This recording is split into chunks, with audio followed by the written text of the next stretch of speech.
तो फ्रेंड्स, कैसे हैं आप लोग। स्वागत है आपका जीएस एक्सपर्ट हब के ऑफिशियल यूट्यूब चैनल पर। छोटा सा चैनल है पर ऑफिशियल है, मेरा अपना है। और जो हम पंचायती राज व्यवस्था का क्रम पढ़ रहे थे बेटा, ग्रामीण परिवेश, जो कि आपके लेखपाल भर्ती परीक्षा के लिए कहीं ना कहीं महत्वपूर्ण साबित होने वाला है, उसी की कड़ी में हम आज अगला महत्वपूर्ण अध्याय पढ़ने जा रहे हैं, जिसमें आपने देखा कि 73वें संविधान संशोधन के द्वारा अनुसूची 11 को भारतीय संविधान में जोड़ा गया और उसके साथ क्या बड़ा परिवर्तन किया गया। एक बहुत बड़ा परिवर्तन किया गया आपके भारतीय संविधान के भाग 9 में। और आज का जो विषय है बेटा ग्रामीण परिवेश का, वह भाग 9 ही है, जिसके अंतर्गत आप पढ़ते हैं अनुच्छेद 243 से लेकर अनुच्छेद 243 ओ तक के प्रावधानों को। और इन प्रावधानों में आप समझेंगे कि किस तरह से हमारे गांव की व्यवस्था की गई है और पंचायती राज के त्रिस्तरीय प्रणाली के माध्यम से गांव के विकास के लिए संविधान ने कौन कौन से प्रावधान किए गए हैं। क्योंकि आप लेखपाल भर्ती परीक्षा देने जा रहे हैं और लेखपाल वह कड़ी है जो गांव के विकास के लिए अपनी महत्वपूर्ण भूमिका निभाता है। तो आपके लिए भाग 9 सिर्फ परीक्षा के दृष्टि से ही इम्पॉर्टेंट नहीं है, आप इसको अपने दैनिक जीवन में लेखपाल बनने के बाद भी कहीं ना कहीं इसको देखते हुए चलेंगे। थोड़ा सा लाइट गिर गया है, 1 मिनट। आप सभी जानते हैं सारे काम मुझे खुद ही करने पड़ते हैं, तो ठीक है, फिर से गिर जाएगा तो मैं फिर सही कर लूँगा। लेकिन भाग 9 में जो हमें पढ़ना है उस पर हमारा विशेष ध्यान होना चाहिए। हम पढ़ेंगे अनुच्छेद 243 से लेकर 243 ओ के प्रावधानों को, जिसमें कुल कितने अनुच्छेद पढ़ने हैं बेटा आपको, यहाँ से लेकर यहाँ तक कुल 16 अनुच्छेदों को पढ़ेंगे आप। और इन 16 अनुच्छेदों में आप पढ़ेंगे किसके बारे में, सिर्फ और सिर्फ ग्राम पंचायत के विषयों को, कि आखिर गांव के लिए कौन कौन से उपबंध संवैधानिक रूप से हमारे संविधान में निहित किए गए हैं। ठीक है दोस्तों, तो आइए शुरू करते हैं पहला ही अनुच्छेद और स्टार्ट करते हैं अनुच्छेद 243। ठीक है, बशर्ते जितने भी वीडियोस मैंने बनाई हैं बेटा ग्रामीण परिवेश के लिए, वो सब आपके एग्जामिनेशंस की दृष्टि से कहीं ना कहीं बहुत ही महत्वपूर्ण है। क्योंकि मैं सिर्फ चुनिंदा टॉपिकों या बेहतर टॉपिकों को लेकर चल रहा हूँ, लेकिन विवरण के साथ लेके चल रहा हूँ। तो आप भी, मेरा सुझाव है मेरे बच्चों कि लापरवाही मत करिएगा, क्योंकि अगर आप लापरवाही किए ना तो ये जो ग्रामीण परिवेश के 25 प्रश्न हैं यूँ गायब हो जाएंगे आपके साथ, जैसे कि इसका कोई महत्व ही नहीं उपलब्ध था। लेकिन ये सारे आपके एग्ज़ाम्स के लिए महत्वपूर्ण हैं बेटा। अनुच्छेद 243 की बात की जाए, भाग 9 के अनुच्छेद 243 में रखा गया है सिर्फ सामान्य परिभाषाओं को। सामान्य परिभाषाएं मतलब आप इसमें ये पढ़ते हैं कि गांव किसे कहते हैं, गांव की परिभाषा क्या होगी, ग्राम पंचायत किसे कहेंगे, ग्राम सभा किसे कहेंगे, जिला पंचायत क्या है, जिला किसे कहते हैं, तहसील किसे कहते हैं। उन सामान्य परिभाषाओं को आप पढ़ते हैं अनुच्छेद 243 के अंतर्गत। जैसे मैंने जब आपको ग्रामीण परिवेश पढ़ाया था तो मैंने आपको बताया था कि ग्राम को आधिकारिक रूप से राज्य सरकार या राज्यपाल के द्वारा अधिसूचित भौगोलिक क्षेत्र जहां पर 1000 से कम की आबादी रहती हो, ऐसे क्षेत्र को हम कहते हैं ग्राम। तो ये परिभाषाएं कहाँ उल्लेखित की गई हैं, ये सभी परिभाषाएं बेटा अनुच्छेद 243 के अंतर्गत उपबंधित की गई हैं और सामान्य परिभाषाओं के रूप में अनुच्छेद 243 में निहित की गई हैं। ठीक है, इसके बाद अगला अनुच्छेद जो सृजित किया गया वह है अनुच्छेद 243 का भी आप कहते हैं और इसे 243 का ए भी कहा जाता है। तो हम इंग्लिश को लेकर चलेंगे, इंग्लिश सब अल्फ़ाबेट्स को ABCD से, क्योंकि इसके माध्यम से भाग 9 को समझना काफ़ी ही आसान होता है। जैसे अनुच्छेद 243 में दिया गया है सामान्य परिभाषाएं, उसी प्रकार अनुच्छेद 243 के ए में दिया गया है ग्राम सभा का विवरण। ग्राम सभा का विवरण दिया गया है मेरे बच्चों। अब ग्राम सभा का विवरण क्या होता है प्यारे दोस्तों, वो बताइए। यानी कि हम ग्राम सभा किसे कहते हैं और किनसे मिलकर एक ग्राम सभा का निर्माण होता है, उसी बात को रखा गया है भारतीय संविधान के अनुच्छेद 243 के का में, जो भाग 9 का विषय है। ठीक है, ग्राम सभा क्या होता है दोस्तों, ये जानना बहुत ज़रूरी है हमारे लिए, क्योंकि आप सभी की उम्र 18 वर्ष पूर्ण हो चुकी है, तभी आप लेखपाल भर्ती के लिए योग्य हैं। तो आपके लिए ये जानना जरूरी है कि आखिर कौन से तत्व मिलकर एक ग्राम सभा का निर्माण करते हैं। तो दोस्तों, किसी भी गाँव में 18 वर्ष से ऊपर की आयु के समस्त व्यक्ति जो मतदाता सूची में दर्ज होंगे उन्हीं को हम कहते हैं, उन्हीं से निर्माण होता है एक ग्राम सभा का। ध्यान रखिएगा, अनुच्छेद 243 के का में क्या बताया गया है, ग्राम सभा का विवरण दिया गया है, लेकिन ग्राम सभा किसे कहेंगे बेटा? तो ग्राम सभा एक गांव पंचायत में 18 वर्ष से ऊपर सभी व्यक्ति जिनका नाम उस गांव के मतदाता सूची में दर्ज हो वही निर्माण करते हैं ग्राम सभा का। और जब ऐसी ग्राम सभा ग्राम पंचायत के चुनाव के बाद आप जानते हैं कि एक ग्राम सभा में अनिवार्य रूप से 2 बैठकें आयोजित होनी चाहिए। तो ग्राम सभा की बैठक में प्रतिभाग कौन करेगा, पार्टिसिपेट कौन करेगा? तो वो सभी लोग जो 18 वर्ष से ऊपर की आयु में हैं और जिनका मतदाता सूची में नाम है वही ग्राम सभा की बैठकों में भी भाग लेते हैं। उससे नीचे की उम्र के लोग नहीं प्रतिभाग करेंगे और ऐसे सभी लोग जो मतदाता सूची में जिनका नाम अंकित नहीं है वो लोग ग्राम सभा की बैठकों में प्रतिभाग नहीं करेंगे। प्रतिभाग कौन करेगा ग्राम सभा की बैठकों में? सिर्फ और सिर्फ वो लोग जो उस गांव की मतदाता सूची में अंकित हों और जिनकी उम्र 18 वर्ष से ऊपर हो बेटा। ठीक है, तो अनुच्छेद 243 के ए में हम ग्राम सभा का विवरण पढ़ते हैं, जिसमें हमें बताया गया है कि राज्य सरकार या राज्यपाल के द्वारा अधिसूचित हुआ भौगोलिक क्षेत्र जहां पर आबादी निहित है और साथ ही साथ 18 वर्ष के ऊपर तथा मतदाता सूची में समस्त अंकित लोग ही मिलकर निर्माण करेंगे एक ग्राम सभा का। और एक ग्राम सभा में अनिवार्य रूप से 2 बैठकें आयोजित की जाएंगी और इनमें वही लोग भाग लेंगे जो ग्राम सभा के लिए चुने जाएंगे। ठीक है, यानी जो ग्राम सभा के सदस्य होंगे। अनुच्छेद 243 ए के बाद बेटा अगला अनुच्छेद 243 का बी। अब अनुच्छेद 243 के बी में आप क्या पढ़ते हैं बेटा? तो अनुच्छेद 243 के बी में आप पढ़ते हैं पंचायतों का गठन। आप पढ़ते हैं पंचायतों का गठन। अब 243 बी के माध्यम से अनुच्छेद हमसे क्या बताना चाहता है? तो यह बताता है कि प्रत्येक राज्य का राज्य विधानमंडल अपने यहाँ अनिवार्य रूप से पंचायतों के गठन के लिए उत्तरदायी होगा और वह अपने हिसाब से अपने राज्य विधानमंडलों के लिए पंचायत का गठन करेगा। यानी कि राज्य विधानमंडल अपने यहाँ ग्राम पंचायतों के गठन के लिए प्रावधान बना सकता है, जिला पंचायतों के गठन का प्रावधान बना सकता है, मंडल पंचायतों के गठन या क्षेत्र पंचायतों के गठन का प्रावधान कर सकता है। तो यह उपबंध वह किस आधार पर करेगा? अनुच्छेद 243 के बी, क्योंकि अनुच्छेद 243 का बी राज्य के राज्य विधानमंडल को यह शक्ति देती है कि वह पंचायतों का गठन अपने राज्य में कर सके। ठीक है, समझ में आया? अनुच्छेद 243 का बी राज्य के राज्य विधानमंडल को यह शक्ति प्रदान करती है कि वह अपने राज्य में पंचायतों के गठन के लिए जिम्मेदार कारक है। अगर उसे आवश्यकता लगती है तो वह कई गांव समूह को मिला के एक ग्राम पंचायत का गठन कर सकता है और कई ग्राम पंचायतों को मिला के एक क्षेत्र पंचायत का गठन कर सकता है और कई क्षेत्र पंचायतों को मिलाकर एक जिला पंचायत का गठन कर सकता है। क्योंकि हमारे भारत में जो व्यवस्था विद्यमान है पंचायती राज्य की, वह कितने में है? त्रिस्तरीय पंचायती राज व्यवस्था के रूप में विद्यमान है। ठीक है दोस्तों, उसके बाद हम बात करते हैं अनुच्छेद 243 के सी की। अनुच्छेद 243 का सी। अब अनुच्छेद 243 के सी में क्या दिया गया है मेरे बच्चों? तो अनुच्छेद 243 के सी में सिर्फ और सिर्फ बात किया गया है ग्राम पंचायतों की संरचना की। देखिए मैं लिख देता हूं और ऐसे ही नोट करते चलिएगा बेटा। यानी कि पंचायतों, ग्राम या फिर पंचायतों की संरचना, इसको नोट कर लीजिए, पंचायतों की संरचना। जैसे अपने पिछली वीडियोस में हमने क्या पढ़ा बेटा कि कितने राज्यों में एक स्तरीय पंचायती राज व्यवस्था है, कितने राज्यों में 2 स्तरीय, कितने राज्यों में त्रिस्तरीय और कितने राज्यों में 4 स्तरीय पंचायती राज व्यवस्था।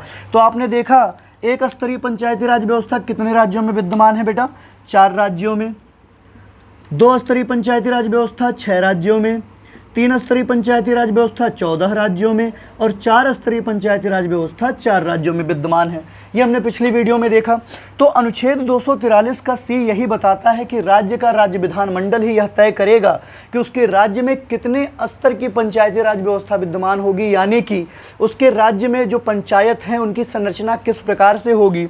वहाँ पर प्रशासन 1 स्तरीय प्रणाली के माध्यम से चलाया जाएगा, 2 स्तरीय प्रणाली के माध्यम से चलाया जाएगा या त्रिस्तरीय या फिर 4 स्तरीय प्रणाली के माध्यम से चलाया जाएगा। इसी का उपबंध किया गया है अनुच्छेद 243 के सी में। लेकिन बेटा इन सब के अलावा अनुच्छेद 243 के सी में एक अपवाद है। एक राज्य जो आपको अपवाद के रूप में देखने के लिए मिलता है, मैं उसका नाम आपको बता दे रहा हूँ। ये राज्य है पश्चिम बंगाल। पश्चिम बंगाल में जो त्रिस्तरीय प्रणाली है वो कहीं ना कहीं लागू नहीं होती है। वहाँ पर 4 स्तरीय प्रणाली आपको किस प्रारूप में देखने के लिए मिलती है बेटा, वो मैं लिख दे रहा हूँ, ये लिख लीजिए। क्योंकि जो त्रिस्तरीय राज्य प्रणाली के अंतर्गत त्रिस्तरीय पंचायती राज व्यवस्था में जो हम प्रणाली पढ़ते हैं मेरे बच्चों, तो हम पढ़ते हैं कि ग्राम स्तर पर ग्राम पंचायतों का गठन होगा, और उसके बाद क्षेत्र स्तर पर क्षेत्र पंचायतों का या विकास खंड के स्तर पर क्षेत्र पंचायतों का गठन होगा। उसके बाद हम पढ़ते हैं जिला स्तर पर जिला पंचायतों का गठन होगा। ये त्रिस्तरीय प्रणाली है, लेकिन पश्चिम बंगाल में एक 4 स्तरीय विशिष्ट प्रणाली कार्य करती है और वो गठित करते हैं ग्राम स्तर पर ग्राम पंचायतों का, और इनके ऊपर का जो विवरण होता है उसे बोला जाता है अंचल। यानी कि जो हमारे यहाँ क्षेत्र पंचायत या विकास खंड के स्तर पर होता है वो यहाँ पर अंचल पंचायत के रूप में दर्ज किया जाता है। थोड़ा सा नाम अलग है मेरे बच्चों, लेकिन कार्य वही करते हैं जो त्रिस्तरीय प्रणाली के अंतर्गत निहित होता है। ठीक है, अंचल पंचायत के बाद अगला जो है वह होता है आंचलिक परिषद, और आंचलिक परिषद के बाद ये निर्माण करते हैं राज्य परिषद का।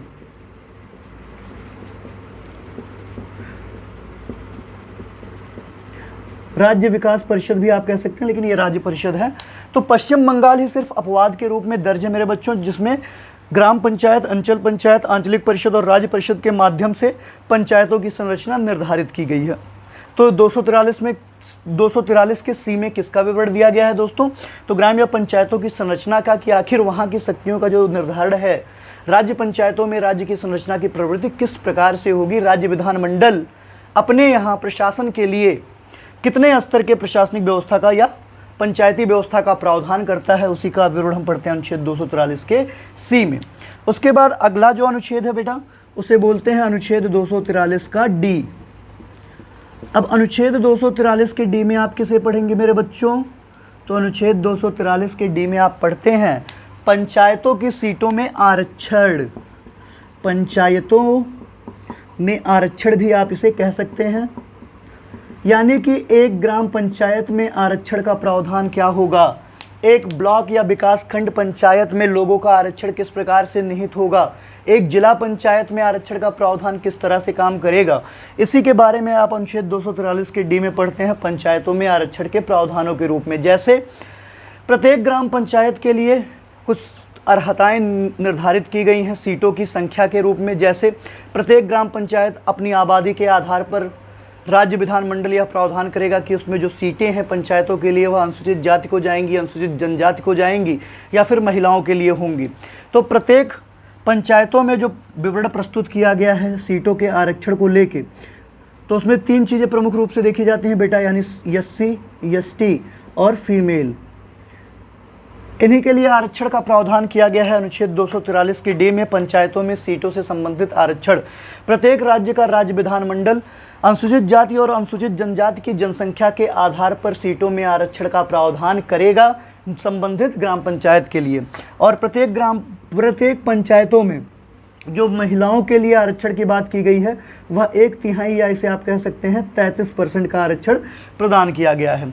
तो पंचायतों, चाहे वह ग्राम पंचायत हो, विकास खंड पंचायत या क्षेत्र पंचायत हो या फिर जिला पंचायत हो, उन सभी में अनुसूचित जाति, अनुसूचित जनजाति और महिलाओं के लिए जो आरक्षण का प्रावधान किया गया वह कितना है? 1/3 कह सकते हैं आप, या फिर कह सकते हैं 33% आरक्षण का प्रावधान अनुच्छेद 243 के डी में किया गया है।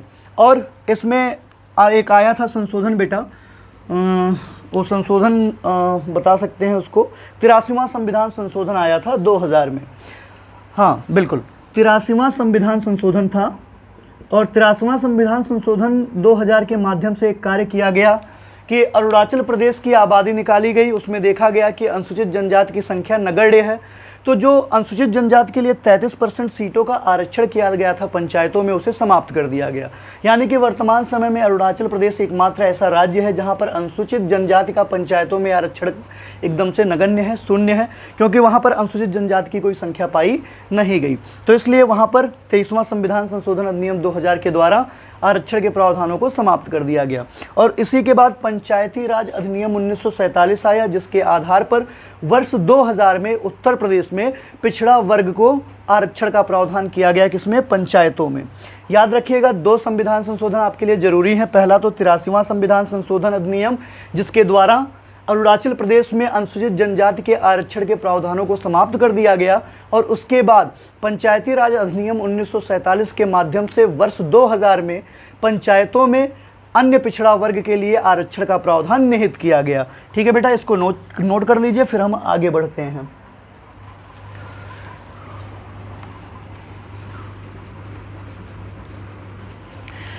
देखिए बस पढ़ते रहिए बेटा, क्योंकि ये सारे जो अनुच्छेद हैं ना, ये कहीं ना कहीं ग्राम पंचायतों से संबंधित है और आपके एग्जामों में आपको देखने के लिए प्राप्त होगा। और बेटा जो अगला टॉपिक हम पढ़ेंगे वह 11 अनुसूची में वर्णित 29 विषयों के प्रावधानों को पढ़ेंगे जो ग्राम पंचायतों के लिए बैठाए गए हैं। और मैं आपको एक बात बता दूं कि अभी शनिवार को हुआ था बिहार पेशियस का पेपर, डेट आपको पता ही है 7 मई 2022। उस पेपर में पंचायती राज व्यवस्था के विषयों से प्रश्न पूछे गए, जिसमें पूछा गया कि निम्नलिखित में से कौन सा विषय या प्रावधान अनुसूची 11 में उल्लिखित नहीं है। तो इन सब बातों का चर्चा जो करेंगे हम वो अपनी अगली वीडियो में करेंगे, ठीक है। अब इस बार हम पढ़ने वाले हैं डी के बाद अनुच्छेद 243 का ई। अनुच्छेद 243 की ई में क्या बताया गया बेटा, तो इसमें बात किया गया है पंचायतों की समयावधि, यानी कि एक पंचायत की समयावधि क्या होगी, कितने समय तक पंचायत विद्यमान रहेगा, उसी की बात की गई है अनुच्छेद 243 के ई में। पंचायतों की समयावधि यानी कि एक पंचायत कितने समय के लिए बनाई जाएगी, उसी के समयावधि की बात बताई गई है अनुच्छेद 243 के ई में। और इसमें बताया गया है कि राज्य का राज्य विधानमंडल निर्वाचन के बाद पहली बैठक से अगले 5 वर्षों तक समयावधि के रूप में विद्यमान रहेगी। और इन 5 वर्षों के भीतर अगर कभी भी पंचायत भंग होगी तो 6 माह के भीतर ही पंचायत का चुनाव करा लिया जाएगा। साथ ही साथ अपनी पहली बैठक से यह 5 वर्षों तक विद्यमान रहेगी अगर किसी भी मद में कोई विभाजन का बात नहीं आता है, भंग होने की बात नहीं आती है। यानी कि पंचायतों की जो समयावधि होगी वह प्रथम अधिवेशन से लेके अगले 5 वर्षों तक होगी और 5 वर्षों तक राज्य विधानमंडल इन्हीं पंचायतों के माध्यम से गाँव का विकास करता रहेगा। यही बात किया गया है अनुच्छेद 243 के ई में। इसके बाद है बेटा अनुच्छेद 243 का एफ। और अनुच्छेद 243 के एफ में किन बातों का प्रावधान किया गया है बेटा, अनुच्छेद 243 का एफ, इसमें बात किया गया है निर्हरताओं का। निर्हरता मतलब अयोग्यता, यानी कि पंचायत सदस्यों की अयोग्यता, पंचायत सदस्यों की निर्हरताएं।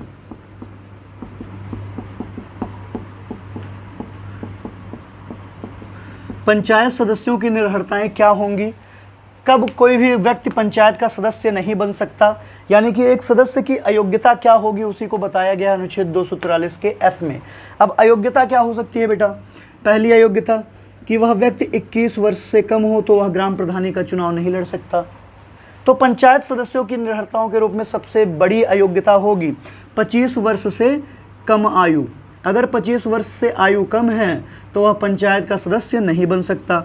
दूसरी अयोग्यता क्या होगी, राज्य विधानमंडल के द्वारा तय की गई निर्हरताएं, यानी कि राज्य विधानमंडल के गाइडेंस के अनुसार अगर कोई व्यक्ति मदिरा का सेवन करता है, कोई मानसिक रूप से विकलांग है या मानसिक स्थिति उसकी अच्छी नहीं है, तो राज्य विधानमंडल के अधीन जो निर्हरताएं दर्ज की गई हैं उसके आधार पर कोई भी व्यक्ति पंचायत का सदस्य नहीं बन सकता। ठीक है, तो ये इन्हीं निर्हरताओं की बात की गई है मेरे बच्चों, किसमें, अनुच्छेद 243 के एफ में पंचायत सदस्यों की निर्हरताएं। अगर किसी व्यक्ति की आयु 21 वर्ष से कम है तो वह पंचायत का सदस्य नहीं बन सकता। राज्य विधानमंडल के अधीन जो निर्हरताएं तय की गई हैं कि अगर कोई व्यक्ति मदिरा का सेवन करता हो तो वह पंचायत का सदस्य बनने योग्य नहीं है, क्योंकि वह सभी धन का जो गाँव के विकास के लिए आया है उन धनों का दुरुपयोग कर लेगा। नशेड़ी नहीं होना चाहिए, गजेड़ी नहीं होना चाहिए, और साथ ही साथ उस व्यक्ति की मानसिक स्थिति भी अच्छी होनी चाहिए। अगर मानसिक स्थिति अच्छी नहीं है तो उसे हम पंचायत का सदस्य नहीं बना सकते। यही निर्धारित करती हैं पंचायत सदस्यों की निर्हरताएं, जो कि दिया गया है अनुच्छेद 243 के एफ में। इसके बाद बेटा अगला अनुच्छेद, अनुच्छेद 243 का जी है, अनुच्छेद 243 का जी। इसमें क्या बताया गया बेटा, तो अनुच्छेद 243 के जी में प्रावधान किया गया है पंचायतों की शक्तियों का, यानी कि एक पंचायत की शक्ति क्या होगी, इसी का विवरण दिया गया है 243 के जी में। ठीक है, यानी कि प्रत्येक राज्य का राज्य विधानमंडल यह तय करेगा और यह प्रावधान करेगा कि गाँव को स्वायत्त निकायों के माध्यम से उन्हें अपने विकास के लिए शक्तियां प्रदान की जाएं, ताकि प्रत्येक ग्राम पंचायत, प्रत्येक पंचायत अपना विकास कर सके और गांव के विकास को आगे ले जा सकें। तो अनुच्छेद 243 के जी में बताया गया है कि राज्य का राज्य विधानमंडल यह प्रावधान करेगा कि पंचायतों को उनकी शक्तियां प्रदान की जाएं, ताकि वह स्थानीय स्वशासन के मूलभूत तत्वों का प्रयोग कर पंचायतों का विकास स्वयं कर सकें। कंपेयर कर सकते हैं आप जापान से। जापान में अस्थायी निकायों के माध्यम से ही वहाँ के लोगों का विकास किया जाता है। जितनी सफाई, जितनी स्वच्छता आपको जापान के गांव में दिखाई देगी, क्या भारतीय गांवों में दिखाई देती है? बिल्कुल नहीं, क्योंकि पंचायतों का जो अधिकार है वो कहीं ना कहीं राज्य के अधीन है। तो राज्य अपने हिसाब से गांव का विकास करवाता है और उतने ही मद में पैसे खर्च करता है। लेकिन 243 का जी ये उपबंध करता है कि पंचायतों को राज्य विधानमंडल इतनी शक्तियां प्रदान करेगा कि वो अपने विकास के लिए स्वयं आगे आ सकें। ठीक है बेटा, 243 के जी एच के बाद आप पढ़ते हैं अनुच्छेद 243 का जी एच पढ़ते हैं, सॉरी बेटा, 243 का एच। आप भी सोच रहे होंगे सर जी अल्फ़ाबेट कमज़ोर है क्या? बिल्कुल नहीं बेटा, थोड़ा सा मिस हो गया, टंग स्लिप हो गया। 243 के एच में क्या है बेटा? 243 के एच में है पंचायतों के द्वारा अधिरोपित किए जाने वाले करों का प्रावधान। पंचायतों के द्वारा अधिरोपित कर, यानी कि पंचायतें किन किन मदों में कर आरोपित कर सकती हैं, उन्हीं का प्रावधान किया गया है अनुच्छेद 243 के एच में। जैसे दुग्ध उत्पादन पर पंचायतें कर आरोपित कर सकती हैं, मत्स्य पालन पर पंचायतें कर आरोपित कर सकती हैं, और कोई ग्राम उद्योग की स्थापना गांव में की जा रही है तो उसके ऊपर पंचायतें अपना कर अधिरोपित कर सकती हैं। साथ ही साथ मनोरंजन के ऊपर लगाया जाने वाला कर भी पंचायतों के द्वारा ही निर्धारित किया जाता है। तो पंचायतों के द्वारा कौन कौन से कर अधिरोपित किए जाएंगे, उन्हीं का प्रावधान किया गया है अनुच्छेद 243 के एच में। आपसे सीधा सीधा प्रश्न पूछा जाएगा कि निम्न में से किन करों का प्रावधान पंचायतें कर सकती हैं, या मनोरंजन कर का निर्धारण किसके द्वारा किया जाता है? तो आपका उत्तर होगा पंचायतों के द्वारा। मनोरंजन कर, दुग्ध उत्पादन कर, और साथ ही साथ मत्स्य पालन कर और ग्रामोद्योग पर, उद्योगों पर लगने वाला कर, ये किसके द्वारा अधिरोपित किया जाएगा बेटा? पंचायतों के द्वारा, और इसी का उपबंध किया गया अनुच्छेद 243 के एच में। अब इसके बाद बेटा है अनुच्छेद 243 का आई। इसको सबसे महत्वपूर्ण अनुच्छेद आप कह सकते हैं पूरे भारतीय संविधान का।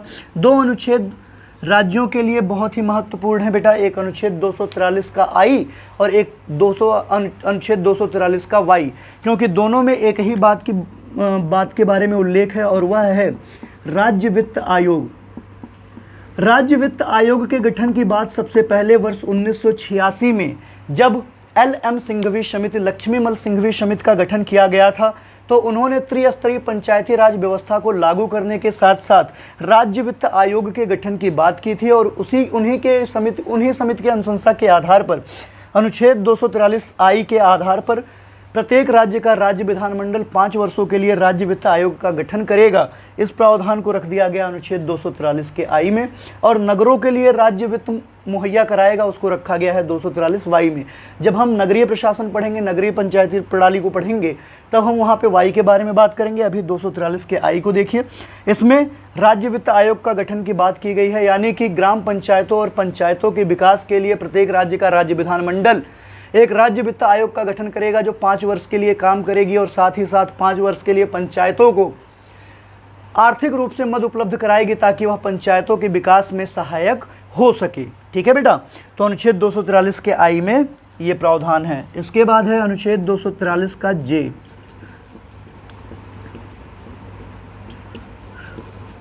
अब जे में क्या है बेटा? अब जब राज्य वित्त आयोग का गठन हो गया, तो कहीं ना कहीं पंचायतों की बागडोर संभालने के लिए, ताकि पंचायत भ्रमित ना हो सकें और दिए गए मद को गलत तरीके से व्यय ना कर सकें, एक अभिलेखों की समीक्षा के लिए प्रावधान किया जाएगा। तो यहाँ पर किया गया है पंचायतों की अभिलेखों की समीक्षा का प्रावधान। पंचायतों के अभिलेखों की समीक्षा, यानी कि पंचायतों ने जो मद आया था राज्य वित्त आयोग से, उसका कितना कार्य पूर्ण कराया है, किस कार्य में उस मद को खर्च किया है, उसी अभिलेखों की जांच की जाएगी राज्य वित्त आयोग के द्वारा। तो इस बात का प्रावधान अनुच्छेद 243 के जे में किया गया है कि पंचायतों के अभिलेखों की समीक्षा राज्य या राज्य विधानमंडल जब उसे उचित लगेगा वह करा सकती है। तो पंचायतों के अभिलेखों की समीक्षा किस अनुच्छेद के तहत की जाती है? तो अनुच्छेद 243 के जे के माध्यम से। ठीक है बेटा, इतना नोट कर लीजिए या आप स्क्रीनशॉट ले लीजिए, फिर मैं मिटा दूं। बेटा देखिए, एक एक अनुच्छेद इंपॉर्टेंट है क्योंकि सबका महत्वपूर्ण योगदान है पंचायती राज व्यवस्था को अनंत काल तक विद्यमान बनाए रखने के लिए। वर्तमान समय में भारत में त्रिस्तरीय पंचायती राज व्यवस्था को अगर बल प्रदान किया गया है तो इन सभी अनुच्छेदों के माध्यम से किया गया है। अगर ये अनुच्छेद संविधान में ना होते तो क्या आप अपनी बात को कोर्ट तक पहुंचा सकते हैं कि हाँ गाँव का विकास नहीं हो रहा है, इसके लिए जिम्मेदार कौन है? और आप सभी तो जानते हैं राज्य के नीति निर्देशक तत्व जो कि 36 से 51 तक वर्णित किए गए हैं अनुच्छेदों में, उनके लिए हम ना तो राज्य सरकार के सामने गुहार लगा सकते हैं और ना ही सुप्रीम कोर्ट यानी उच्चतम न्यायालय के समक्ष। तो कहीं ना कहीं इन संवैधानिक प्रावधानों के बाद हम कोर्ट का सहारा ले सकते हैं। हम जे पढ़ चुके हैं बेटा, अब हम पढ़ेंगे अनुच्छेद 243 का के। बहुत ही इम्पॉर्टेंट ये भी है बेटा पंचायती राज व्यवस्था के लिए, क्योंकि अनुच्छेद 243 के में राज्य निर्वाचन आयोग के गठन की बात की गई है। राज्य निर्वाचन आयोग यानी कि प्रत्येक राज्य का राज्य विधानमंडल अपने यहाँ पंचायतों के चुनाव के लिए राज्य निर्वाचन आयोग का गठन करेगा और ये राज्य निर्वाचन आयोग का दायित्व होगा कि वह पंचायतों के चुनाव को निष्पक्ष तरीके से आयोजित कराए ताकि जनता का प्रतिनिधि जनता के विकास के लिए प्रेरित हो सके और जनता का सर्वांगीण और समुचित विकास कर सके। तो राज्य निर्वाचन आयोग के गठन की बात की गई है अनुच्छेद 243 के में, जिसमें राज्य के राज्य विधानमंडल राज्य निर्वाचन आयोग का गठन करेंगे और चुनाव को निष्पक्ष तरीके से कराएंगे ताकि जनता का प्रतिनिधि एक योग्य व्यक्ति हो सके जो गांव के विकास को, पंचायतों के विकास को आगे ले जा सके। यही है 243 के में। उसके बाद है अनुच्छेद 243 का एल। एल में क्या प्रावधान है बेटा? तो अनुच्छेद 243 के एल में बताया गया है कि संघ शासित प्रदेशों में पंचायतों की व्यवस्था किस आधार पर की जाएगी। यानी कि आप कह सकते हैं संघ शासित प्रदेशों में, आप जानते हैं वर्तमान समय में भारत के 8 संघ शासित प्रदेश हैं। तो संघ शासित प्रदेशों में पंचायतों की व्यवस्था किस प्रकार से होगी या पंचायतों की प्रणाली किस प्रकार से होगी, उसी का वर्णन किया गया है 243 के यल में। ठीक है बेटा, कुछ नहीं, जैसे आप पूरे भारत के 28 राज्यों में एक स्तरीय, द्विस्तरीय, त्रिस्तरीय और 4 स्तरीय पंचायती राज व्यवस्था का प्रारूप देखते हैं 243 सी में संरचना के आधार पर, उसी प्रकार संघ शासित प्रदेशों में पंचायतों की प्रणाली कैसी होगी, एक स्तरीय, द्विस्तरीय, त्रिस्तरीय, 4 स्तरीय, इसी प्रणाली की बात की गई है 243 के यल में। सामान्यतः 243 के समान है, लेकिन वहाँ पर आप भारत के 28 राज्यों की बात करते हैं और इसमें आप बात करते हैं भारत के 8 संघ शासित प्रदेशों में पंचायती राज व्यवस्था किस तरह से कार्य करेगी बेटा। ठीक है, इसके बाद है अनुच्छेद 243 का एम।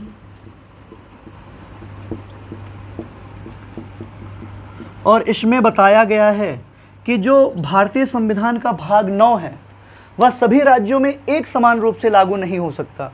जैसे 243 के सी में आपने देखा ना संरचना, एक स्तरीय पंचायती राज व्यवस्था, द्विस्तरीय पंचायती राज व्यवस्था। तो 243 के यम में बताया गया है कि भाग 9 का सभी राज्यों पर समान रूप से लागू होना अनिवार्य नहीं है। भाग 9 का सभी राज्यों पर एक समान लागू ना होना, यानी कि जरूरी नहीं कि भाग 9 में जो पंचायती राज व्यवस्था की त्रिस्तरीय प्रणाली की बात की गई है वो भारत के 28 राज्यों और 8 संघ शासित प्रदेशों पर समान रूप से लागू हों। उनके प्रारूप अलग अलग हो सकते हैं। जैसे आपने एक स्तरीय पंचायती राज व्यवस्था में जितने राज्य हैं वो देखा, 2 स्तरीय, त्रिस्तरीय और 4 स्तरीय में अलग अलग राज्यों को देखा आप लोगों ने। तो उसी प्रकार 243 के यम में ही इस बात का उपबंध किया गया है कि भाग 9 सभी राज्यों पर एक समान लागू नहीं होगा। ठीक है बेटा, इसको नोट कर लीजिए, एक समान लागू ना होना, इसी बात का उपबंध है 243 के एम में। अब है अनुच्छेद 243 का एन। अनुच्छेद 243 का एन यानी कि ये 15वां अनुच्छेद है भारतीय संविधान में भाग 9 का, और कुल 16 अनुच्छेद पढ़ते हैं ना, तो इसके बाद वाला जो अनुच्छेद है वो 16वां होगा। लेकिन अनुच्छेद 243 के एन में ये बता दिया गया है कि जो प्रारंभिक विधि है पंचायती राज व्यवस्था की, प्रारंभिक विधियों का लागू होना, प्रारंभिक विधियों का लागू होना, लागू व यथावत बने रहना, यानी कि जो पुरानी और प्रारंभिक विधि बनाई गई थी पंचायती राज व्यवस्था की, वो लागू भी होंगी और यथावत बनी भी रहेंगी, उन्हें कोई बदल नहीं सकता। हाँ, लेकिन अगर राज्यों को लगे, राज्य विधानमंडलों को, कि वो अपने राज्य में एक अलग पंचायती राज व्यवस्था का प्रावधान कर सकते हैं, संरचना बदल सकते हैं, तो 243M उन्हें यह शक्ति देता है कि वह एक समान रूप से लागू नहीं कर सकते हैं। वह एक स्तरीय, द्विस्तरीय, त्रिस्तरीय या 4 स्तरीय के माध्यम से अपने राज्य की बागडोर संभाल सकते हैं। तो प्रारंभिक विधियों का लागू होना और उनका यथावत बने रहना, इस बात का उपबंध किया गया है अनुच्छेद 243 के एन में, और यह सिर्फ गाँव के संबंध में है। उसके बाद अंतिम अनुच्छेद है बेटा अनुच्छेद 243 का ओ, और ये आपके लिए जानना बेहद ज़रूरी है कि अनुच्छेद 243 के 16वें अनुच्छेद में किस बात का वर्णन किया गया है। और ये बहुत ही महत्वपूर्ण है बेटा, इसलिए क्योंकि यह आपके लोकतंत्र से संबंधित विषयों को भी संकलित करता है। अनुच्छेद 243 के ओ में यह बताया गया है कि राज्य के चुनावों में हस्तक्षेप कोर्ट का नहीं किया जाएगा। यानी राज्य के जो चुनाव होंगे, ग्राम पंचायतों के चुनाव हुए, क्षेत्र पंचायतों के चुनाव हुए, और उसके साथ ही साथ आप जिला पंचायतों का जो चुनाव होता है, इसमें सुप्रीम कोर्ट या हाई कोर्ट किसी भी प्रकार से कोई हस्तक्षेप नहीं कर सकती है। यानी कि अगर चुनाव में धांधली हो तो इस संबंध में जो निर्णय सुनाया जाएगा वह राज्य निर्वाचन आयोग के द्वारा सुनाया जाएगा। आप इस बात के लिए धांधली का आरोप लगाकर हाई कोर्ट या सुप्रीम कोर्ट में कोई भी दावा नहीं कर सकते हैं। उसके लिए आपको राज्य निर्वाचन आयोग के निर्णयों के अधीन स्वीकृति प्राप्त होनी चाहिए। तो याद रखिएगा, न्यायालयों का हस्तक्षेप वर्जित किया गया है चुनावों में। न्यायालयों के हस्तक्षेप की वर्जना, हस्तक्षेप का वर्जन है निर्वाचन संबंधी विवादों में। आपने सुना होगा बूथ कैप्चरिंग जैसी घटनाएं होती रहती हैं विवादों में। तो बेटा इस बात का उल्लेख कहाँ है कि न्यायालय निर्वाचन के किसी भी पद्धतियों में हस्तक्षेप नहीं करेगी। यह है अनुच्छेद 243 के ओ में 16वां अनुच्छेद जो है भाग 9 का या अंतिम अनुच्छेद, उसी में बताया गया है कि ना तो उच्च न्यायालय और ना ही उच्चतम न्यायालय राज्य निर्वाचन आयोग के द्वारा कराए जाने वाले निर्वाचन की प्रणाली में किसी भी प्रकार का हस्तक्षेप कर सकती है। इस प्रकार का वर्जना किया गया है अनुच्छेद 243 के ओ में। और यह कंप्लीट भाग 9 है जो आपके ग्रामीण परिवेश का एक मुख्य हिस्सा है और एक बड़े क्षेत्र को कवर करता है ग्रामीण परिवेश के विषय में। इसका एक एक अनुच्छेद बेटा, अनुच्छेद 243 से लेके 243 ओ तक के सभी प्रबंध आपके एग्जाम के लिए महत्वपूर्ण हैं। तो इसको अच्छे से पढ़िएगा। मैं इसको क्विक रिवीजन भी कराऊंगा 30 तारीख तक, क्योंकि 19 जून को आपका पेपर होना है बेटा। उससे पहले मैं इसको क्विक रिवीजन करा के आपके सारे डाउट्स क्लियर करूंगा। और अगर इन अनुच्छेदों में से 16 अनुच्छेद जो आपने पढ़े अभी तक भाग 9 में कोई भी कन्फ्यूज़न हो तो आप मेरे कमेंट सेक्शन में जाके मुझसे पूछ सकते हैं और मैं आपके सभी डाउट्स को क्लियर करने के लिए हमेशा तत्पर हूँ बेटा। ये अलग बात है कि मेरी क्लासेस प्रीमियर ही चल रही हैं, लेकिन आपको देखने के लिए मिलेगा 15 मई के बाद मेरा लाइव क्लास। ठीक है बेटा। तो वीडियो कैसी लगी कमेंट सेक्शन में जाइए, लाइक बटन दबाइए और अपना प्यार दिखाइए। बहुत बहुत धन्यवाद।